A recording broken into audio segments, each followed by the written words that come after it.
Hello दोस्तों, आज मैं आप लोगों को के लिए लेके आ गया हूँ फ़ोटो का कटा हुआ पीएनजी, जिससे आप अपने फ़ोटो मिक्सिंग करने में काफ़ी आपको सहायता होगा।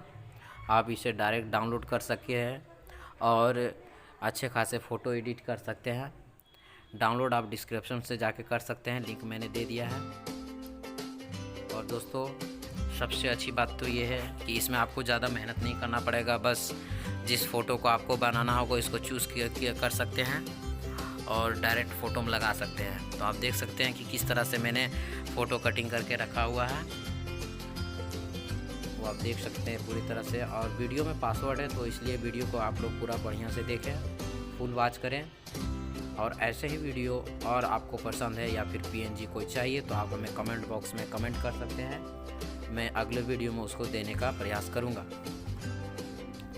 दोस्तों, अगर आप लोग हमारे चैनल पर नए हैं तो हमारे चैनल को सब्सक्राइब ज़रूर कर लें, आइकन को प्रेस करना बिल्कुल ना भूलें।